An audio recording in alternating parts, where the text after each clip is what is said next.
यवरं कर्म बुद्धयोगात् धनञ्जय बुद्धौ शरणमनविच्छ कृपणाफलहेतवः बुद्धियुक्तो जहातीह उभे सुकृतदुष्कृते तस्मात् योगाय युज्यस्व योगः कर्मसु कौशलम् कर्मजं बुद्धियुक्ता हि फलं त्यक्त्वा मनीषिणः जन्मबन्धविनिर्मुक्ता पदं गच्छन्ति अनामयम् यदा ते मोहकलिलम् बुद्धिर्व्यतितरिष्यति तदा गन्तासि निर्वेदम् श्रोतव्यस्य श्रुतस्य च श्रुतिभिः ते यदा स्थास्यति निश्चला समाधावचला बुद्धिः तदा योगम् अवाप्स्यसि अर्जुनोवाच स्थितिप्रज्ञस्य का भाषा समाधिस्थस्य केशव स्थितधि किं प्रभाषेत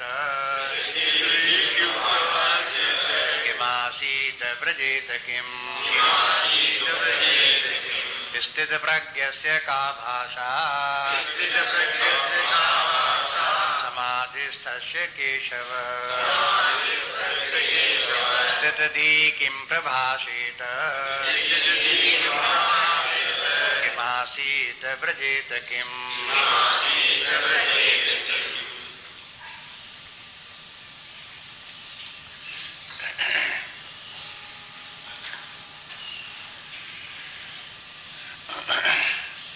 कल देख रहे थे 53वें श्लोक में समाधि की बात आई।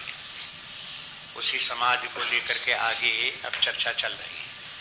समाज में समाधि शब्द जो प्रचलित है वो एक विशेष अर्थ में प्रचलित है। भले ही वो भी समाधि हो, लेकिन शास्त्रों में सर्वत्र समाधि का तात्पर्य वही नहीं है कि मैंने कहीं एकांत स्थान में बैठ गए, परमात्मा में चित्त स्थापित हो गया, बस और कहीं आप कुछ सोच नहीं रहे हैं, परमात्मा भाव में स्थित हैं, तुरीय अवस्था में हैं, तो वो समाधिस्थ हो गए। बस इसी अर्थ में समाधि का प्रयोग करते हैं। अथवा जो योग शास्त्र है, पतंजलि योग शास्त्र, अष्टांग योग, उसमें अंतिम अवस्था समाधि है। यम नियम, आसन, प्राणायाम, प्रत्याहार और फिर धारणा, ध्यान, समाधि। उसके बाद समाधि, समाधि के बाद कुछ पूर्णता आ गई तो उसको समाधि कहते हैं। तो उसी से समाधि का तात्पर्य, जब ध्यान के आसन पर बैठे, अंतर्मुखी होकर के हृदय में आत्मभाव में स्थित हो गए तो समाधिस्थ हो गए। अन्य शास्त्रों में भी इसी अर्थ में समाधि शब्द का बहुत जगह प्रयोग हुआ भी है। लेकिन समाधि शब्द को अगर देखें तो उससे अर्थ लगाने की कोशिश करें। समाधि शब्द बना सम और धी से। सम माने साम्यावस्था को प्राप्त और धी माने बुद्धि। तो ये एक बुद्धि की अवस्था विशेष है जिसे समाधि कहते हैं। इसी सम और धी से एक शब्द बना समधि। दो समधि होते हैं। जहाँ लड़के लड़कियों के विवाह कर दिए तो वहाँ दोनों एक दूसरे के समधि हो गए। समधि क्यों हो गए वो? क्योंकि उन्होंने जब चयन किया विवाह का, निश्चय संबंध का, तब उन्होंने देखा जैसी हमारी बुद्धि वैसी इनकी बुद्धि है कि नहीं। दूसरे ने भी देखा कि जैसे हमारी बुद्धि है वैसी इनकी है कि नहीं। एक ने देखा कि जैसे हम भौतिकवादी हैं, ऐसे ही भौतिकवादी हैं कि नहीं है। जैसे कि हम सोचते हैं कि घर में खूब नौकर चाकर लगे होने चाहिए, खूब पैसा होना चाहिए, चाहे ईमानदारी चाहे चाहे बेईमानी चाहे, लेकिन हमारे घर में लड़के लड़कियों को कोई काम न करना पड़े, आराम से बैठे बैठे खाएं। देखें इनकी बुद्धि ऐसी है कि नहीं। हाँ, तो लड़की वाला जब लड़के के यहाँ वाले के यहाँ गया तो देखा कि हाँ ये भी ऐसी ही बुद्धि का है, इसके यहाँ भी खूब नौकर लगे हुए हैं, खूब पैसा है, और चाहे जैसे बेईमानी ईमानदारी से आ रहा हो लेकिन खूब संपन्न है। तो कहा कि हम तुम दोनों समधी हैं, जैसी तुम्हारी बुद्धि वैसी हमारी बुद्धि, अब हम अपनी लड़की का विवाह तुम्हारी लड़की से कर सकते हैं। तो दूसरे ने कहा अच्छा तुम समधी हो तो तुम्हारे पास भी पैसा टका है कि हाँ जैसे तुम्हारे पास वैसे हमारे पास भी, हम भी खूब खर्चा करेंगे। तो कहा तो समधी हैं, हो गए समधी। और अगर ये पता लगा ये कहता है कि नहीं हम नहीं चाहते कि हमारी लड़कियां क्लब में जाएं और सिनेमा घूमने और नाटक पाटक करने घूमने निकले बाहर, हम तो घर में रहें और संयम के साथ रहें और शांति के साथ में रहें और आध्यात्मिक विकास करें और कोई जीवन में कोई महान लक्ष्य उनके सामने हो, उस प्रकार का कार्य करने वाले हों। तो देखा जाकर के दूसरा बड़ी मुश्किल में मिला। इस प्रकार से कहा कि हाँ जैसा हम चाहते थे वैसे ही हमें लड़का मिल गया, अब ठीक है। तो वहां पर भी समधी हो गए।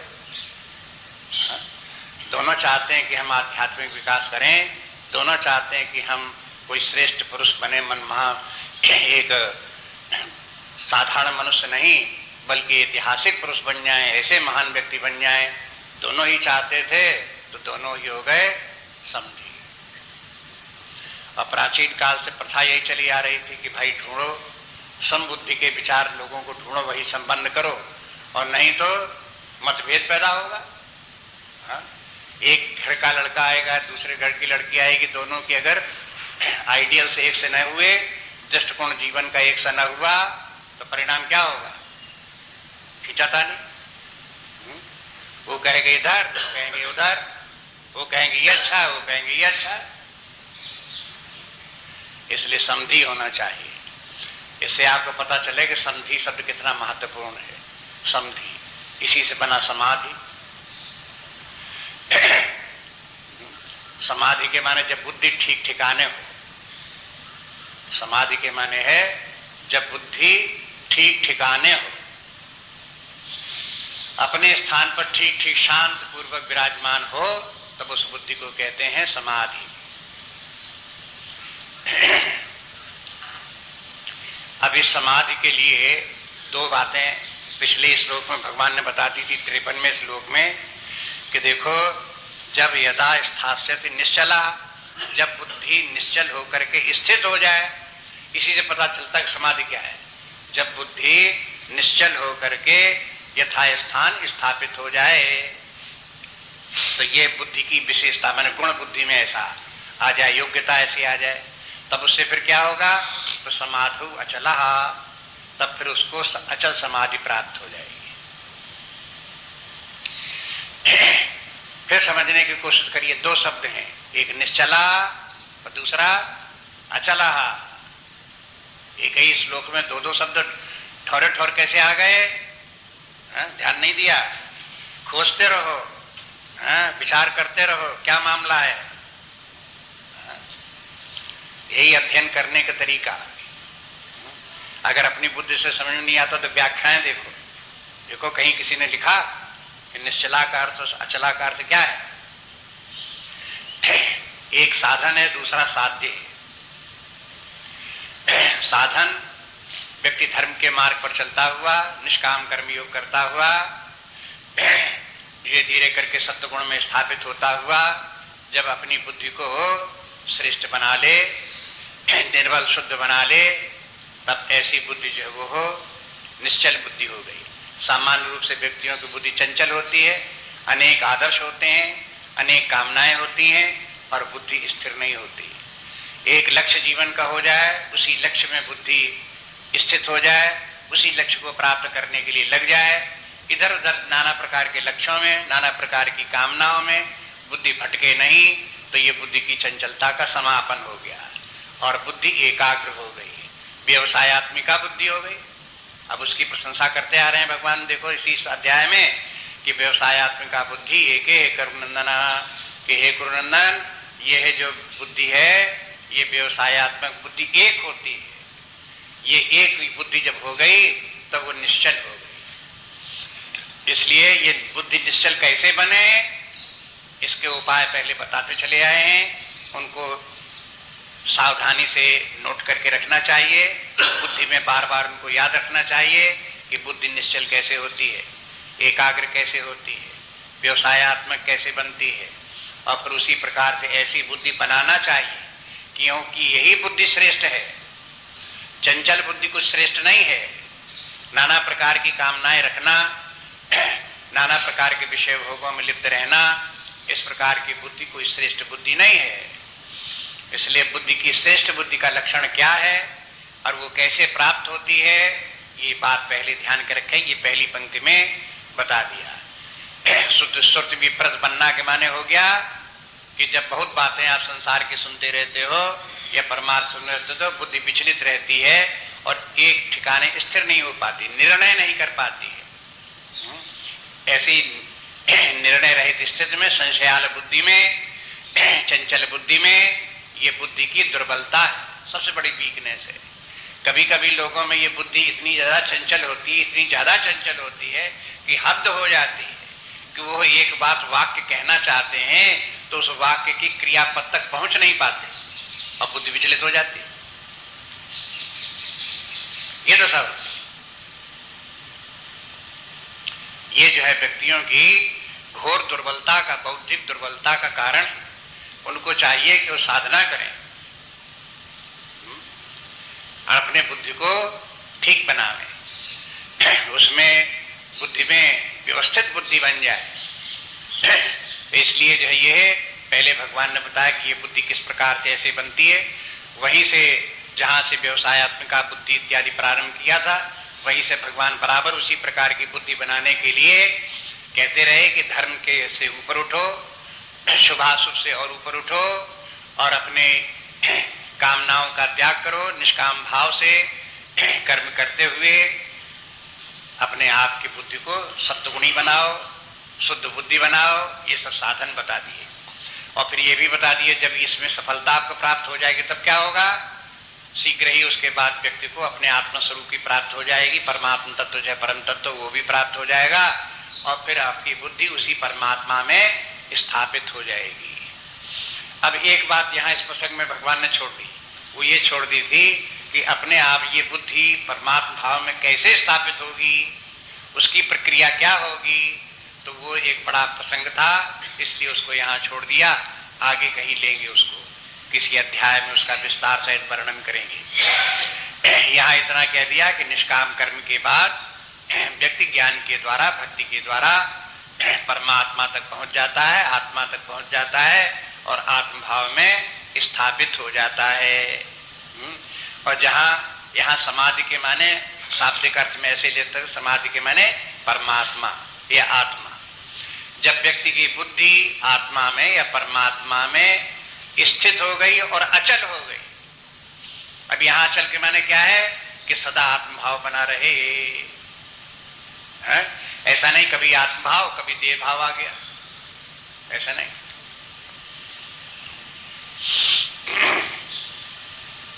कबहू वैराग्य आ गया, कहीं राग आ गया, कबहू मन रंग तुरंग चढ़े, कबहू मन सोचत है धन का, ऐसे थोड़ा। कभी एक बात सोच रहा है, कभी दूसरी उसकी विपरीत बात आ गई, ऐसे नहीं। एक बार बुद्धि जो है वो आत्म तत्व को प्राप्त करके आत्म भाव में ही स्थापित हो गई और सदा उसी में स्थित रहे, तब अचल हुई बुद्धि। जब ये अचल हो गई अपने आत्म स्वरूप में, तब ये हो गई समाधिस्थ, इसका नाम समाधि हो गया। अब ये जो है ये एक पहले साधन था, निष्काम कर्मयोग साधन था और अपने आत्मा में बुद्धि का स्थिर होकर के स्थापित हो जाना ये साध्य है, यह लक्ष्य है। वो व्यक्ति को लक्ष्य प्राप्त हो गया। अब बोले कि ये व्यक्ति बड़ा श्रेष्ठ है, योगम अवाप्स्यसि। अब ये व्यक्ति परम योगी हो गया, आत्मज्ञानी हो गया, तत्वदर्शी हो गया, वही पूर्णता को प्राप्त हो गया। अब ये व्यक्ति प्रशंसनीय है, महानतम स्थिति को प्राप्त हो गया। इसलिए वो स्वयं अपने आप में महान, अपनी महानता का अनुभव करेगा। समाज में भी वो व्यक्ति महान व्यक्तियों की कोट में गिना जाएगा। समाज में अन्य लोगों को भी ऐसे व्यक्ति से बड़ा लाभ होगा, मार्गदर्शन प्राप्त होगा, उनसे कल्याण होगा सारे समाज का, देश का, विश्व का। इसलिए ये व्यक्ति इस अवस्था को प्राप्त हुआ महान व्यक्ति बड़ा ही श्रेष्ठ व्यक्ति है, मूल्यवान व्यक्ति है। इसलिए जीवन का उच्चतम रूप क्या है, सबसे सुंदरतम जीवन का रूप क्या है, ये है साफ साफ बुद्धि के सामने होना चाहिए। इसलिए अर्जुन पूछता है कि भगवान हमें ये ज्यादा स्पष्ट रूप से बताइए कि ऐसा व्यक्ति कैसा होता है, उसका वर्णन करो आप। हाँ? तो देखिए इस श्लोक में अर्जुन ने क्या बात पूछी, उससे उसके आपका उत्तर भी पता चलेगा कि भगवान उत्तर क्या देते हैं। अर्जुन कहता है स्थित प्रज्ञ से का भाषा, हे भगवान स्थित प्रज्ञ की क्या परिभाषा क्या है। भाषा के माने परिभाषा, परिभाषा के माने डेफिनेशन। हम स्थित प्रज्ञ व्यक्ति किसको माने, उसकी आप परिभाषा बताइए। समाधिस्थ से केशव, आप कहते हो स्थित प्रज्ञ व्यक्ति समाधिस्थ होता है, तो जो समाधिस्थ होता है तो समाधि की दशा उसकी क्या होती है, कैसी समाधि उसकी होती है। दूसरी बात ये कि ऐसा समाधिस्थ व्यक्ति क्या समाधि में ही बैठा रहता है, अथवा कभी उठता है व्यवहार भी करता है, कहीं हाँ व्यवहार भी करता है, तो व्यवहार करता तो क्या भूल जाता है आत्मा परमात्मा को। हाँ? वो फिर कैसे बोलता चलता है, ये प्रश्न आया। तो कहते स्थिति किम प्रभाषित, ऐसा ज्ञानी व्यक्ति, ऐसा ज्ञानी मान लो उसको, जो अपने आत्मभाव में स्थित है, आत्मज्ञान में स्थित है, जीवन मुक्त पुरुष है, वो किम प्रभाषित, वो कैसे बोलता है? उसका बोलने का तरीका बताओ। अभी बोलने के माने जब व्यक्ति बोलेगा तभी, जब दो व्यक्ति हो, अगर एक अकेले कमरे में बैठा हुआ तो क्या है, अपने अकेले में बैठे बैठे का भले ले, लेकिन बोलने की बात तो तब आएगी जब दो व्यक्ति हो, तब एक व्यक्ति दूसरे से बोले, दूसरा व्यक्ति दूसरे से बोले। तो बोले के माने जब वो व्यक्ति समाज में आवे, दूसरे लोगों से संपर्क हो, तो कैसे बोलेगा। अब देखो बोलने का तरीका बताएंगे आगे भगवान। फिर कहते हैं किम आसीत, और वो फिर बैठता कैसे। आसीत माने बैठता, माने बैठने का तरीका उसका, इसके माने कुछ बदल जाता है, उसका बोलने का तरीका कुछ बदल जाता है, और जो बदल जाता है उसे नोट करना चाहिए। क्या उसके जो है वो बोलने के तरीके में क्या बदलाव आ जाता है, और उसके बैठने के तरीके में क्या बदलाव आ जाता है। और ब्रजेत किम, ब्रज के माने जाना चलना, वो चलता कैसे है, माने उसकी चाल में भी फर्क आ जाता है। पहले व्यक्ति जो अज्ञानी व्यक्ति चलता है उसके चलने का तरीका दूसरा है, ज्ञानी व्यक्ति जो चलता है उसका चलने का तरीका दूसरा है। ये जो यहां से स्थित प्रज्ञ शब्द का तो इन्होंने प्रयोग किया अर्जुन ने, तो निराधार नहीं किया। ये स्थित प्रज्ञ के माने जिसकी की प्रज्ञा स्थित हो गई, जिसके लिए भगवान ने निश्चला अचला इत्यादि शब्द का प्रयोग किए हैं, उसी को लेकर के इन्होंने बोल दिया स्थित प्रज्ञा। प्रज्ञा माने बुद्धि, और ये प्रज्ञा बुद्धि जो ये स्थित हो गई, समाधिस्थ या स्थित या अचल, उसी के लिए ये बुद्धि का लक्षण होते। तो आप देखेंगे कि ये जो स्थित प्रज्ञ लक्षण करके जो ये आगे के श्लोक आते हैं, अर्जुन का यहाँ से प्रश्न है, आगे के जो श्लोक हैं भगवान ने जो उत्तर दिया है, ये गीता में एक बहुत महत्वपूर्ण स्थान रखते हैं। माने अगर किसी व्यक्ति को समझना हो कि जीवन का उच्चतम रूप क्या है, आध्यात्मिक जीवन का उच्चतम रूप क्या है, कैसे व्यक्ति अपने आप अंतर में कैसा होता है, बाह्य व्यवहार में कैसा होता है, तो उसका फोटो अगर आपको लेना हो तो यहाँ पर दे दिया, इन श्लोकों में उसका वर्णन कर दिया। और यही हमारे जीवन का आगे लक्ष्य होना चाहिए। आगे गीते के 18वें अध्याय तक आगे हम पढ़ें तो बराबर ध्यान रखें कि जो स्थित प्रज्ञ जैसा वर्णन कर दिया गया है, यही हमारे जीवन का लक्ष्य है, इसी स्थिति को हमें प्राप्त करना है। उसी के लिए आगे नाना प्रकार के विधान बताए जाएंगे, बहुत बातें समझाई जाएंगी, गीता भर में समझाई जाएंगी, लेकिन लक्ष्य क्या है कि हमें अंत में स्थित प्रज्ञ बनना है। उसी उसी अवस्था को प्राप्त हो जाना। अब आगे चल करके जो लक्षण यहाँ स्थित प्रज्ञ लक्षण भगवान बताते हैं उसकी परिभाषा बताते हैं। आगे चल करके 12वें अध्याय में भक्त का लक्षण भगवान ने बताए हैं। तो जो भक्त के लक्षण हैं वही स्थित प्रज्ञ के लक्षण हैं। 18वें अध्याय में, 7वें अध्याय में, 13वें अध्याय में भगवान ने ज्ञानियों के लक्षण बताए हैं। ज्ञान योग से जो ज्ञानी हो गए हैं उन ज्ञानियों को जो लक्षण, उनसे इसको कंपेयर कर लो और तो देखो जो स्थित प्रज्ञ है वही ज्ञानी है। इसके माने है चाहे ज्ञानी हो, चाहे भक्त हो, चाहे कर्मयोग में पारंगत हो, किसी प्रकार से भी कोई व्यक्ति अपनी आध्यात्मिक विकास की पूर्णता अवस्था पर पहुंचता है तो सबके लक्षण एक होते हैं, उनकी सबकी परिभाषा एक होती है। माने इसमें श्रुति विप्रतिपन्ना के माने ऐसा नहीं है कि हमने सुना कि भक्त तो ऐसा होता है, तो कहे हमने सुना कि ज्ञानी तो ऐसा होता है, ज्ञानी कुछ और है, भक्त कुछ और है। तो ये बुद्धि कैसी है? श्रुति विप्रतिपन्ना है, माने बुद्धि ठीक ठिकाने नहीं है। अभी बुद्धि में भेदभाव है, उसकी बुद्धि अभी ठीक ठिकाने नहीं आई, भगवान कहते हैं। इसलिए व्यक्ति को ये ध्यान रखना चाहिए, आध्यात्मिक विकास होकर के व्यक्ति को जिस मूर्तावस्था पर पहुंचता है वो सभी शास्त्रों के अनुसार, सभी पंथों के अनुसार, सभी प्रक्रियाओं के अनुसार अंत में एक ही है, उसका सबका रूप एक ही होता है। गीता में विभिन्न रूपों के द्वारा उसका वर्णन कर दिया। शुरू यहां से करते हैं। अभी तक तो जितना वर्णन था वो साधनात्मक था। जहां 11वें श्लोक से भगवान ने शुरू किया वहां ज्ञान का वर्णन किया कि देखो शरीर है, आत्मा है, और प्रात्म ज्ञान की शिक्षा दी। उसके बाद फिर धर्म की शिक्षा दी, फिर धर्म की भी सीमाएं बता करके निष्काम कर्मयोग की शिक्षा दी।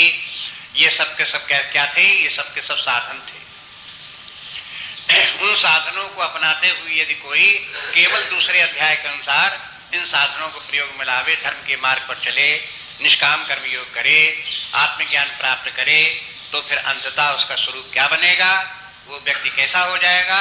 स्थित प्रज्ञ हो जाएगा। और स्थित प्रज्ञ के लक्षण आगे भगवान बता करके ये अध्याय पूरा कर देते हैं, बात पूरी हो जाती है। अब फिर देखिए, स्थित प्रज्ञ व्यक्ति जो है वो जो प्रज्ञा है वो 2 प्रकार की होती है। फिर याद रखिए, अभी आप बता दी, अभी 53वें श्लोक में आपको बता दी। एक प्रज्ञा तो वो है जबकि परमात्मा भाव में बुद्धि स्थित है, जहां हमारी चित्त वृत्ति परमात्मा के साथ, आत्मा के साथ एकाकार हो गई, तो जो स्थिति ये हुई ये भी स्थित प्रज्ञ है। इसको कहेंगे स्थित प्रज्ञ, समाधिस्थ। दूसरी बात ये कि जब बुद्धि व्यवहार काल में समभाव को प्राप्त हो, व्यवहार करते समय विषमता ना आवे व्यक्ति में, अनुकूल प्रतिकूल, ये आगे बता देते हैं कि जब अनुकूल प्रतिकूल स्थितियां आवे, सुख दुख की स्थितियां आवे, जय पराजय की स्थितियां आवे, तब उन समस्त स्थितियों में बुद्धि संभाव को बनाए रखे, ये भी स्थित प्रज्ञता है।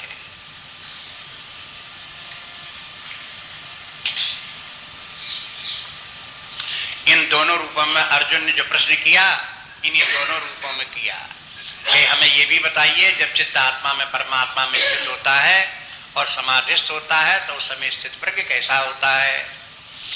ये भी बताइए कि जब व्यक्ति की बुद्धि समभाव को प्राप्त होकर के व्यवहार करती है उस समय उसका व्यक्ति का व्यवहार कैसा होता है, ये भी हमको समझा दीजिए। ये दोनों बातें अर्जुन ने पूछी। व्यवहार काल में 3 बातें पूछी।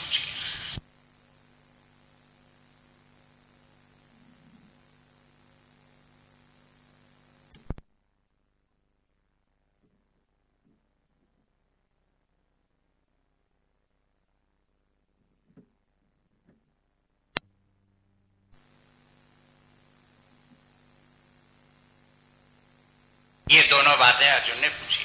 व्यवहार काल में 3 बातें पूछी। एक तो ऐसा व्यक्ति जो स्थित प्रज्ञ व्यक्ति कैसे बोलता है, कैसे बैठता है, कैसे चलता है, इन्हीं में सारा व्यवहार आ गया। अब इन सारे समस्त व्यवहार का वर्णन आगे भगवान करेंगे।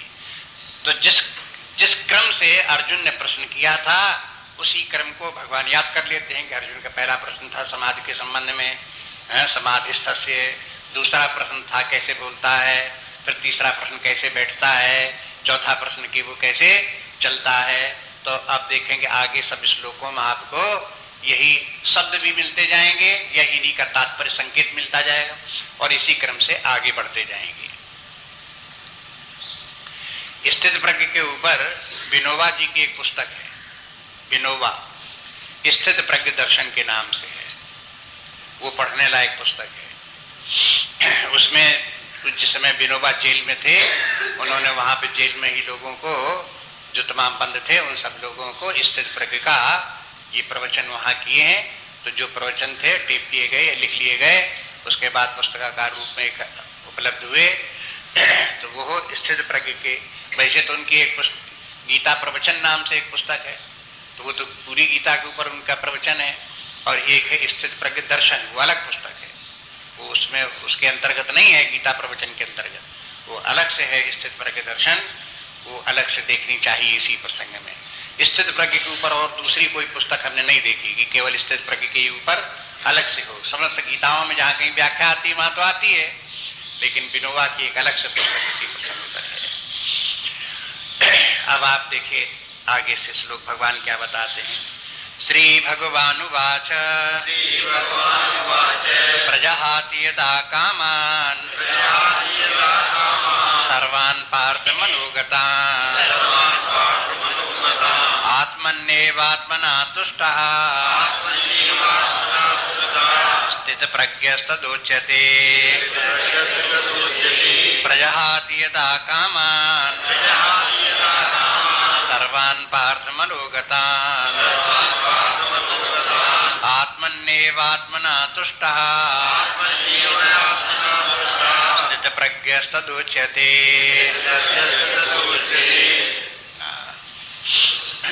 श्री भगवान वाच, अब भगवान कहते हैं, अब भगवान तो बोल ही रहे हैं, भगवान कृष्ण जो है अर्जुन को उपदेश दे रहे हैं, तो वही भगवान कृष्ण बोलते हैं। इसलिए बीच में जहां अर्जुन उवाच आया तो उसके बाद आ जाता है श्री भगवान उवाच। ये श्री भगवान उवाच जो शब्द आता है, इसके ऊपर भी थोड़ा ध्यान देना चाहिए। वाच, ये उवाच जो है ये है, ऐसा न समझो कि ऐसा भगवान बोले है? किसी काल में, प्राचीन काल में 5000 वर्ष पहले बोले थे, ऐसे नहीं। ये अर्थ लगाओ कि ऐसा भगवान कहते हैं, प्रेजेंट टेंस में बोलो। ये समझो कि भगवान इस समय हमको ये बता रहे हैं। देखो इतनी में बुद्धि में फर्क बैठ जाता है, थोड़ी थोड़ी बात में। अगर समझोगे 5000 वर्ष का तो कहाँ होगा, अब आज के जमाना तो बदल गया। अब पूछो उनसे आप क्या कहते हो, वही बात कहते हो बदल गई। तो ऐसे नहीं, ये कहो कि वो भगवान कहते हैं, इस प्रकार से बोल रहे हैं भगवान उवाच। और दूसरी बात, भगवान शब्द जो है वो हो, यह विशेषण है, विशेष नहीं है। एक तो होता संज्ञा, एक होती विशेषण। जैसे एक है पुरुष, और फिर पुरुष के साथ में कह दिया श्रेष्ठ पुरुष या निकृष्ट पुरुष, तो श्रेष्ठ निकृष्ट हो गए विशेषण, पुरुष हो गया संज्ञा, जातिवाचक संज्ञा। इस प्रकार से अब भगवान बताओ कि संज्ञा है कि विशेषण है, तो आपको लगेगा कि चूंकि भगवान बोल रहे हैं इसलिए संज्ञा होना चाहिए। तो संज्ञा नहीं है, विशेषण है। तो फिर संज्ञा कौन है? विशेषण कोई अकेला चलेगा? बिना संज्ञा के विशेषण कैसे चलेगा? विशेष भी तो कुछ होना चाहिए। तो ये कहते हैं ये बोलने का तरीका है। देखो जैसे ये कहा जाता है कि श्रीमान के वचन इस प्रकार से हैं, श्रीमान का कहना ये है, तो श्रीमान के माने कोई श्रीमान है, उसका नाम नहीं लेते। बहुत बार जहां पर आदर सूचक बात आती है तो वहां नाम नहीं लिए जाते, बिना नाम लिए हुए कोई शब्द और कहते हैं। भगवान, भगवान, श्रीमन, इस प्रकार से शब्द बोलते हैं। तो इसलिए जो है यहाँ पर जो भगवान शब्द जो है वो आदर सूचक है और विशेषण है। अब विशेष कौन है? अरे विशेष को कौन जानता है कौन है? वो तो सर्वव्यापी है, अदृश्य है, अलक्ष्य है, लेकिन फिर भी बोल रहा है, दिखाई नहीं देता। इसलिए कहते हैं कि भगवान विशेषण क्यों है? कि जिसमें 6 लक्षण हो उसे भगवान कहते हैं।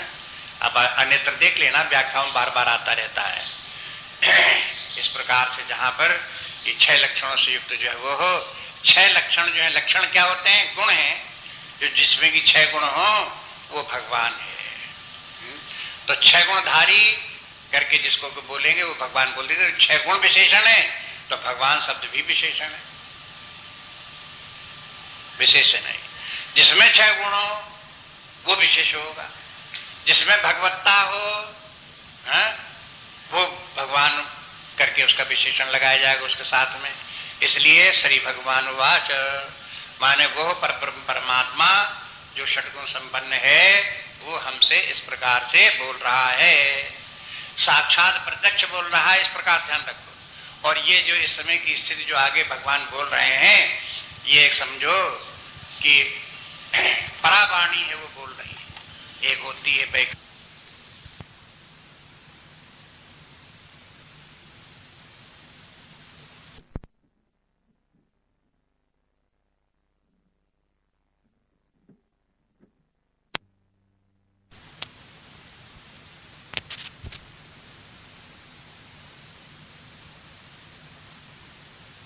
वाली है, वो वाणी भगवान की बोल रही है। इसलिए उसे बड़े आदर पूर्वक सावधानी से समझने की कोशिश करनी चाहिए। वैसे तो समस्त गीता ही भगवान का वचन है, सबको सावधानी से सुनो। लेकिन जहाँ धर्म का वर्णन है, जहाँ पर साधनाओं का वर्णन है, ये तो जगह जगह अन्यत्र भी मिल जाता है। लेकिन जहाँ व्यक्ति की पूर्णावस्था का वर्णन हो, परम गति प्राप्त हो गई है व्यक्ति को, और इसी जीवन में व्यक्ति को प्राप्त हो गई हो, ऐसे महापुरुष दिव्य पुरुष का जब वर्णन किया जाता है तो वो साधारण बात नहीं होती, उसे सावधानी से समझेंगे। समझते समय ये भी ध्यान रखें कि इसमें देखें कि हम में यहाँ पर कहाँ कहाँ कमी है, जिसे हमें अपने आप में, अपने व्यक्तित्व में उनकी पूर्ति लानी है, जिनके के लिए हमें साधन करने हैं। साधन के द्वारा हमारे अंदर भी स्थित प्रज्ञ के लक्षण आ जाने चाहिए। इस विचार से उसका अध्ययन करें, बराबर अपनी कमी को देखते रहें, या जो हमारे जो गुण आ गए हैं, जिस महानता को प्राप्त हो गए हैं, तो उनका कन्फर्मेशन कर दो कि जहां हम इस पूर्णता को पहुंच गए हैं वही भगवान कहते हैं, इसके माने हम ठीक ठिकाने हैं। संसार के लोग विचलित करते रहते हैं, वो तो कहते रहेंगे अरे तुम क्या जानो, अरे तुम कुछ नहीं है, तुम तो बेकार, ऐसे करके बोलते रहेंगे, लेकिन उनका कोई प्रमाण नहीं उनका बोल। ये यहाँ पर जो भगवान जो कुछ बोल रहे हैं ये प्रमाण है। अगर इसी प्रकार की स्थिति अपने अंदर आ गई है तो ये एक प्रमाण है, भगवान के वचन है, उसके द्वारा अपनी स्थिति को कंफर्म कर लो कि ठीक हम यथास्थान है, भगवान ने सही बताया, वही स्थिति हमको भी प्राप्त है। दो में से जो भी हो, स्थिति प्राप्त है तो कंफर्मेशन, नई स्थिति प्राप्त है तो स्थिति को प्राप्त करने के लिए प्रयास करो, साधना करो। यहाँ कहते हैं भगवान कि देखो प्रजहाति यदा कामान, जब व्यक्ति समस्त कामनाओं को प्रजहाति, आपको बताया था जहाति के माने त्याग देना, प्रजहाति प्रा लगा दो, प्रकर्षेण जहाति माने त्याग ही न दो, जड़ मूड़ उखाड़ करके फेंक दो, बिल्कुल एकदम रही न जाए। क्या? कामान, कामना जो है इसका ये नहीं रह जानी चाहिए, समस्त कामनाएं समाप्त हो जाने चाहिए। ये पार्थ, जब सब कामनाएं त्याग दी जाती हैं, मनोगतान, इन कामनाओं का वास कहाँ है? ये कामनाएं सब अपने मन में वास कर रही हैं, वहां से इनको उखाड़ के समाप्त करो। कुछ लोग समझते हैं कामनाएं हमारी बाह्य जगत में है। किसी पूछे कि तुम्हारी क्या कामना है? हम चाहते हैं कि 10 लाख रुपए हमारे पास हो जाए, माने 10 लाख वो समझता वो कामना है, रुपये को 10 लाख को समझता है कामना है, किसी पद को समझता है कि कामना है, वो कामना नहीं है, वो तो काम्य पदार्थ है। कामना जो है अपने मन में है। इसलिए ये भी कहने का तात्पर्य कि बाह्य वस्तुओं को छोड़ने और त्यागने की बात नहीं कह रहे हैं। आप पास जो कुछ है सब पहले आग लगा के आओ तब तुम्हारी कामनाएं खत्म होगी। तो अगर वो वस्तुएं ही कामना होती तो जो व्यक्ति उन वस्तुओं को जला देता, में डाल देता, वो निष्काम हो जाता। लेकिन ऐसे निष्काम नहीं होगा वस्तुओं के त्यागने से, क्योंकि कामना तो मन में बैठी हुई है। इसलिए मन से कामना को निकालो। जब मन से कामना निकल जाएगी तो वे वस्तुएं जो बाहर हैं वो अपने आप ही बाहर रह जाएंगी और समाप्त हो जाएंगे, उनसे कोई संसर्ग में। वो जब मन में कोई कामना नहीं तो बाह्य जगत की वस्तुएं नष्ट प्राय है, वो इक्वल टू नथिंग, उनका कोई अस्तित्व नहीं है। उन वस्तुओं का अस्तित्व तभी तक है जब तक कि मन में कामना है। इसलिए वस्तुओं के त्याग करने के लिए भगवान नहीं कहते, मन में वास करने वाली कामना का त्याग करने के लिए कहते हैं। इसलिए बार बार अपने मन को देखो, बार बार अपनी कामनाओं का निरीक्षण परीक्षण करो कि कामनाएं कहाँ है, क्या है।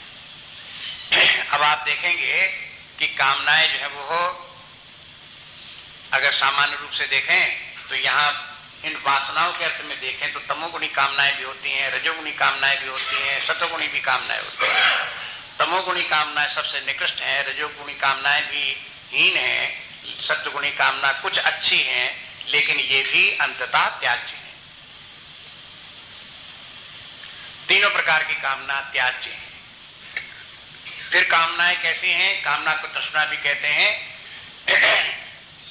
ऐषणा भी कहते हैं, लोक ऐषणा, वित्त ऐषणा, ये सब जो है पुत्र ऐषणा, ये ऐषणाएं हैं। ऐषणाएं माने कामना। अगर लौकिक दृष्टि कामनाओं को विचार करें कितने प्रकार की कामनाएं हैं, तो सबसे प्रगल कामनाएं 3 हैं, उन्हीं के फिर प्रकारांतर भेद है। वित्त ऐषणा मन धन की ऐषणा। धन की ऐषणा हो गई तो उसके साथ साथ धन के साथ साथ क्या कामना फिर क्या व्यक्ति की होगी कि अपना मकान भी हो, अपनी कार भी हो, अपनी सवारी भी हो, अपने पास बढ़िया कपड़े भी हो, अपने खाने के लिए भी बढ़िया हो। ये सब उसके धन से जो जो कुछ प्राप्त हो सकता है वो सब उसमें समाहित है। वो सब कामनाएं धन के अंतर्गत आ गई। जहां व्यक्ति ने पुत्र कामना की, पुत्रेषणा हुई, तो उसके सामने पत्नी भी आ गई, पुत्र भी आ गया, परिवार भी आ गया। इस प्रकार की जितनी कामनाएं वो सब उसके अंतर्गत आ गई। जब उसने लोक ऐषणा व्यक्ति की आ गई तो उसके बाद यश हो, प्रशंसा हो, स्वर्ग प्राप्ति हो, ये सब के सब इस प्रकार की जितनी कामनाएं हैं वो सब उसके अंतर्गत आ गई। ऐसा नहीं कि बाकी कामनाएं छोड़ करके 3 कामनाओं छोड़ दो, बस लोक ऐषणा, वित्त ऐषणा इनको छोड़ दो, बाकी कामनाएं बनाए रखो, ऐसा नहीं है। ये 3 ही कामनाएं इनको बता करके जितनी भी कामनाएं हैं समस्त लौकिक कामनाएं उसके अंतर्गत आ गई। समस्त कामनाओं को छोड़ देने के लिए कहा। इसलिए कामान शब्द जो बहुवचन है, इसमें चाहे तो आप ये समझ लो कि सात्विक, राजस, तामस तीनों प्रकार की कामनाओं को छोड़ दो, चाहे ये समझो कि लोकेषणा, वित्तेषणा, पुत्रेषणा 3 प्रकार की कामनाएं, उन कामनाओं को छोड़ दो। अथवा कामनाओं को ये भी समझ सकते हो कि कुछ कामनाएं शब्द, स्पर्श, रूप, रस, गंध 5 प्रकार की कामनाएं है, और इन 5 प्रकार की कामनाओं के प्रकारांतर भेद है। तो कामनाओं के माने 5 प्रकार की इंद्रिय भोग की कामनाओं का त्याग कर दो, और एक एक इंद्रिय भोग अनेक अनेक प्रकार के हैं, उन सब का त्याग कर दो।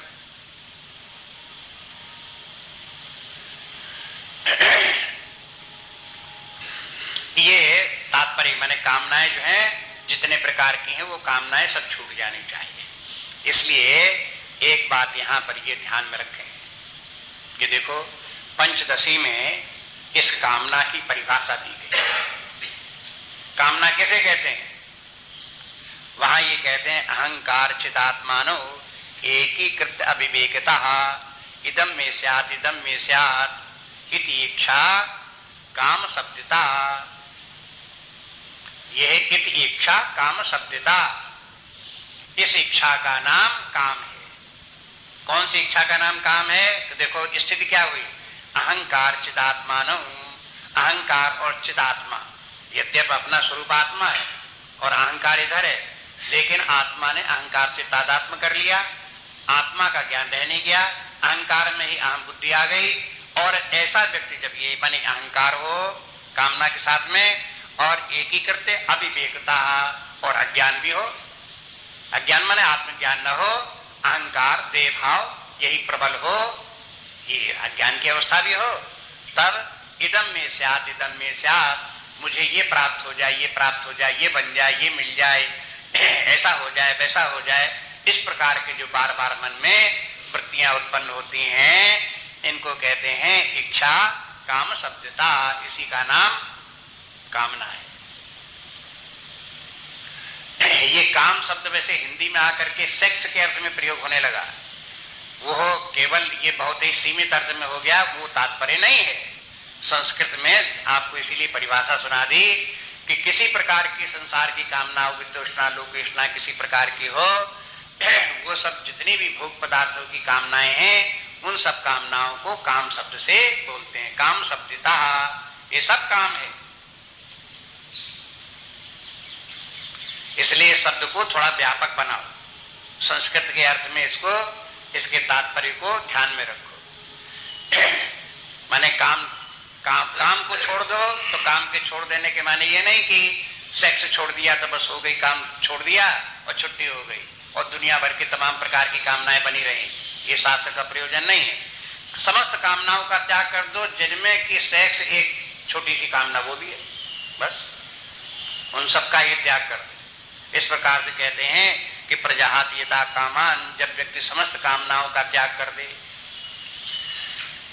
ये कामनाएं जो है ये बहुत दिनों तक, बहुत काल तक पीछा नहीं छोड़ती, बहुत काल तक पीछा नहीं छोड़ती। देखो संतों के समाज में चर्चा इस प्रकार से होती है। कहते हैं एक बार काशी में एक महात्मा थे और वो गीता के ऊपर भाष्य लिख रहे थे। एक सन्यासी आए, नागा बाबा, उनके कमरे में घुस आए, बिना बुलाए बिना बताए धड़ाधड़ उसके आ गए और उन्होंने बैठने को कहा भी नहीं, और वो आकर के बैठ भी गए वहीं पर, जहाँ कहीं कुर्सी आसन जहाँ कहीं होगा अपने जम भी गए। जैसे तो उन्होंने देखा उनकी तरफ से, तो उन्होंने कहा कि ये बताओ कि जब तुम्हारी कोई निंदा करता है तब तुम्हें जो है दुख होता है कि नहीं होता? कहीं हाँ होता तो है। अगर जब तुम्हारी कोई प्रशंसा करता है तुम्हें सुख होता है कि नहीं होता? कहीं हाँ होता तो है। कहा तो देखो, तुम चाहे जितने गीता के ऊपर भाष्य लिखो और चाहे जितनी तुम अपने आप को विद्वान समझो, अभी तुम जो है कच्चे हो।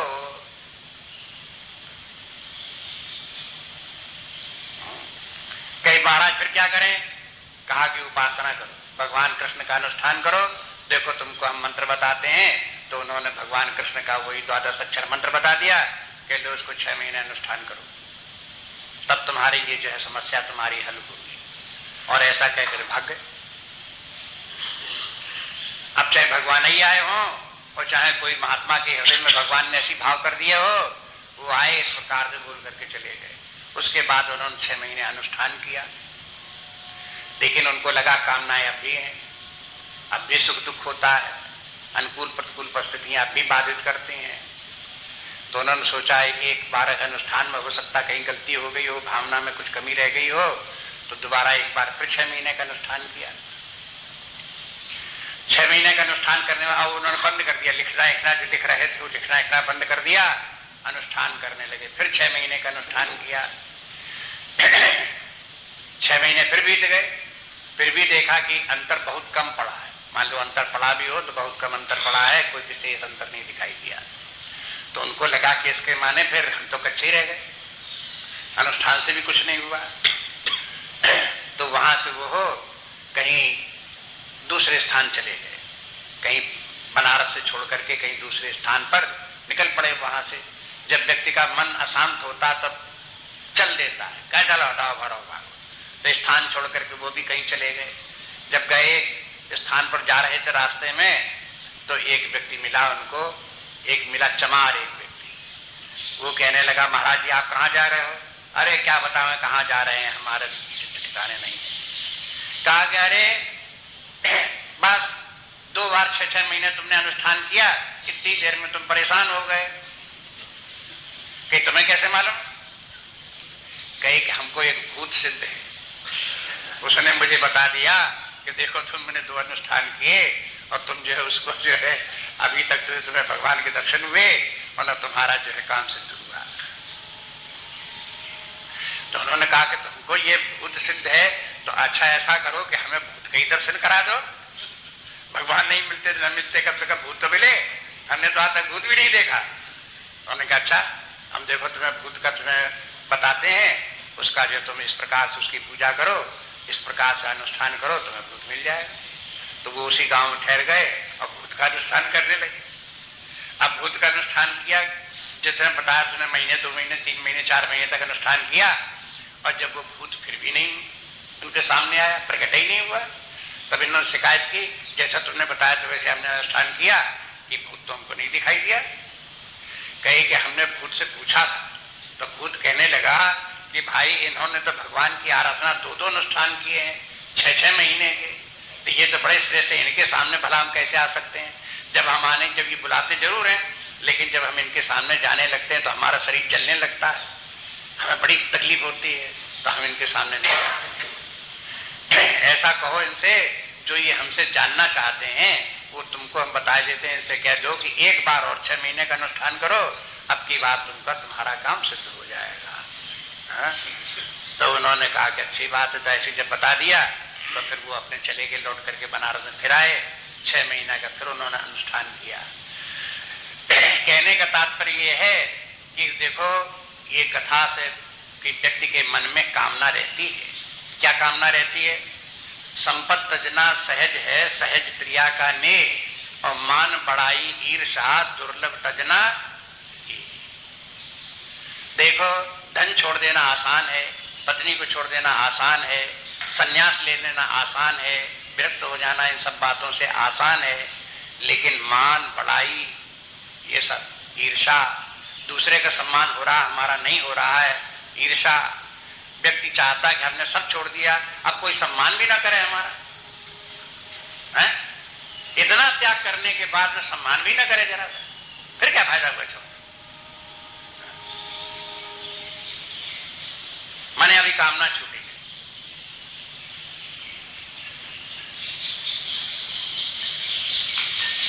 कामना कहां तक पीछे लगी रहती वो बात आपको बता रहे थे।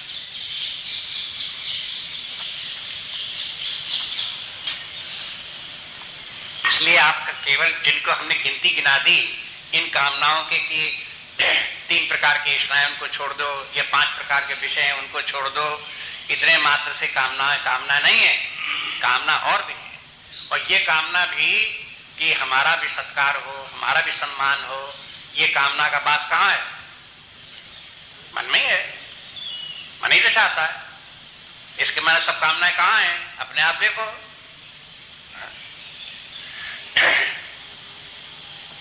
तो भगवान कहते हैं अगर तुमने कोई इस प्रकार की साधना की, धर्म के मार्ग पर चले, निष्काम कर्म किया, उपासनाएं इत्यादि की, करते करते जब तुम अपनी साधना में सफल हो गए और सब कामनाएं तुम्हारी समाप्त हो गई, तो फिर क्या होगा? फिर तो क्या है, जो निष्काम मन है, निष्काम बुद्धि है, उसी का नाम आत्मा है,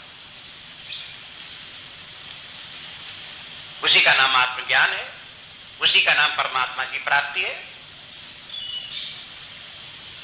इसलिए कहते हुआ क्या इसके बाद में? कहते हैं कि आत्मन्येव आत्मना तुष्टा, फिर वो अपने आत्मा से आत्मभाव में ही स्थित हो गया और तुष्टा, संतुष्ट हो गया। संसार तो अपनी कामनाएं करता है, कामनाएं जब पूर्ण होती हैं, एक कामना पूरी हो गई तो संतुष्ट हो गया, दूसरी हुई तो तुष्ट हो गया, तीसरी हुई तो तुष्ट हो गया। कामनाएं जैसे जैसे पूर्ण होती तब संतुष्ट होता है। लेकिन जिसने समस्त कामनाएं छोड़ दी, अपने आत्मभाव में स्थित हो गया, तो अब ये व्यक्ति कैसा हुआ? अपने आत्मा में ही संतुष्ट है। अब अगर आप कहो कि ये तो बड़ा भारी फांसी की सजा है, ये तो बहुत बड़ा हमारे साथ जो है अत्याचार होगा, इतनी सब कामनाओं को छोड़ दें, काम्य पदार्थों को छोड़ दें और एक अकेले आत्मा में चुपचाप बैठे रहें, हैं? ये तो बड़ा कितना अपना गला घुटने जैसा है। अरे धीरे धीरे समझने की कोशिश करो कि आत्मा ही आनंद का सिंधु है। आत्म स्वरूप को प्राप्त करके जिस आनंद को प्राप्त करते हैं वो दुनिया में कामनाओं में नहीं रखा हुआ है, न लौकिक कामनाओं में रखा हुआ है, न स्वर्ग की कामना में रखा हुआ है, न यश कीर्ति की कामना में। वो आनंद नहीं है जो आनंद की अपने आत्म स्वरूप में है। जो अपने आत्म स्वरूप के आनंद को नहीं जानते वही इस बात की विचिकित्सा में पड़ते हैं कि हमारा सबका सब, इस चक्कर में तो हमारा सबका सब छूट जाएगा और हम कहीं किसी ठिकाने के नहीं रह जाएंगे। बल्कि अभी व्यक्ति जो जगह जगह भटक रहा है उसका कहीं ठिकाना नहीं है। नाना प्रकार की कामना करना व्यक्ति की मूढ़ता का लक्षण है। वो कहीं भी स्थित नहीं है, निराधार उसका जीवन है। वो नाना प्रकार के क्लेश और दुखों में पड़ा हुआ है, नाना प्रकार की समस्याओं में पड़ा हुआ है। जहां उसने अपने आत्म स्वरूप को प्राप्त किया तो आत्मा के आनंद को प्राप्त हुआ, तो वहां पूरा विश्राम है, परम शांति है, अमृतत्व है, पूर्णता है, परमानंद है, निर्भयता है, विश्राम है, शांति है। ये सब उस आत्मभाव की स्थिति में व्यक्ति को प्राप्त है। उसकी तुलना में ये काम्य पदार्थ और कामनाएं कुछ अर्थ नहीं रखती। जैसे मान लो कोई स्वप्न में किसी व्यक्ति ने देखा कि आज हम हाथी के ऊपर चढ़े चले जा रहे हैं। दूसरे व्यक्ति ने कहा हमने भी स्वप्न देखा, हमने देखा कि हमारे पास 50 सूअर हैं, हम उनको हाँकते चले जा रहे हैं। जब जागे दोनों लोगों ने अपना अपना स्वप्न सुनाया, कहा बताओ किसका स्वप्न श्रेष्ठ है? हा? किसका श्रेष्ठ है, हाथी वाले के सुअर वाले का? अरे किसी का नहीं, उसमें जैसा हाथी तैसे सुअर। स्वप्न का चाहे हाथी हो, स्वप्न का चाहे सुअर हो, जागने के बाद बताओ दोनों में कौन महानता, कौन श्रेष्ठता, निकृष्टता क्या उसमें है? इसी प्रकार से जिसको कि अपने आत्म स्वरूप में आ गया, परमानंद की जिसे प्राप्ति है, उसके लिए कहो कि देखो इसका बड़ा आदर है, इसका बड़ा अनादर है, इसको ये धन संपत्ति प्राप्त, इसको प्राप्त नहीं है, ये बड़ा प्रतिष्ठित व्यक्ति है, इसके बहुत फॉलोअर हैं, इसका कोई फॉलोअर नहीं।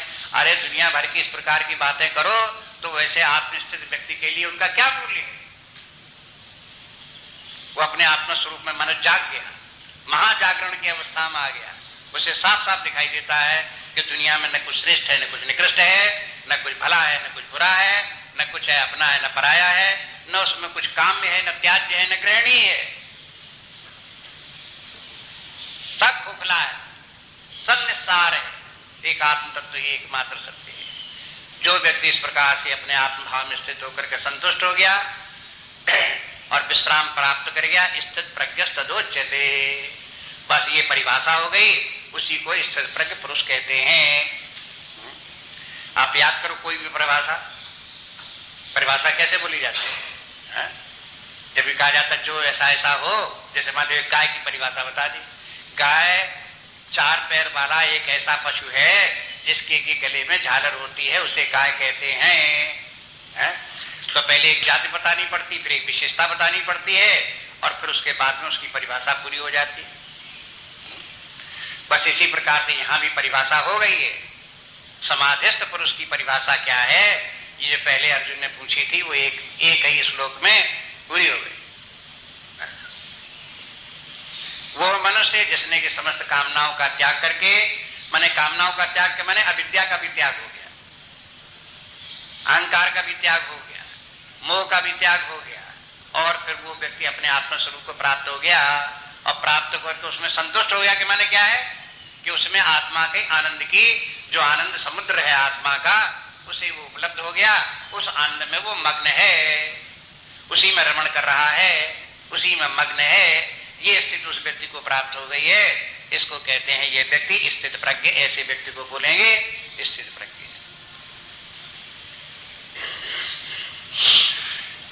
तो इतनी बात समझ में आ जाए तो मुख्य बात ये, अर्जुन का जो पहला प्रश्न था वो पहला प्रश्न हो गया इस प्रकार से। इसमें जितनी जितनी बातें आ गई संक्षेप में सब आ गई, बाकी तो आगे पीछे विस्तार होता रहता है। अब इसके बाद जो अगली पंक्ति में 3 प्रश्न किए थे, उन 3 प्रश्नों का उत्तर देने के लिए भगवान को कई श्लोक बोलने पड़ेंगे। आगे चल करके उनका विस्तार आएगा, कल से उनको देखेंगे।